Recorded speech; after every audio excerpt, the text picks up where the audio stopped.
Hello everyone, সকলকে welcome জানাইছো YouTube channel Happy Home আসামৰ এটা নতুন ভিডিও লৈ আজিৰ এই ভিডিওটিত আমাৰ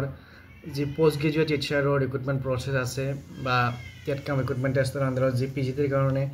ভেৰিফিকেশন হৈ গৈছে আৰু তাৰে ইতিমধ্যে আমাৰ প্ৰথমখন কাট অফ লিষ্ট পাবলিশ কৰা হৈছিল কিন্তু সেকেন্ড কাট অফ লিষ্ট যেনেকে জিটি গ্ৰেজুৱেট টিচাৰৰ ক্ষেত্ৰত পাবলিশ কৰা হৈছে হেয়া পাবলিশ কৰা হোৱা নাই গতিকে পিজিটিৰ ক্ষেত্ৰত খালি পদ থাকি যোৱাৰ এটা সম্ভাৱনা বা খালি পদ থকা বুলি পেলাই আমাৰ সকলোৰে মনলৈ চিন্তাটো আহিছে আৰু এই সম্পৰ্কত আমাৰ মাননীয় শিক্ষামন্ত্ৰী মহোদয়ে পিজিটিৰ খালি পদ সম্পৰ্কত তেখেতে আজি কিছুদিন আগতে এখন সংবাদমেলত কিছু কথা কৈছিল তো সেইখিনি আজিৰ এই ভিডিওটিত আপোনালোকৰ লগত শ্বেয়াৰ কৰিব বিচাৰিছো আশা কৰিছো ভিডিওটো শেষলৈকে চাব আৰু যিসকলে চেনেলটো নতুনকৈ আহিছে সাবস্ক্ৰাইব কৰি ল'ব তো আহক এতিয়া শিক্ষামন্ত্ৰী মহোদয়নো এই পিজিটিৰ খালি পদক লৈ পেলাই তেখেতে কি কৈছিল চাওক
ইয়াৰ পাছত মই আগতে কৈছিলো যে আমি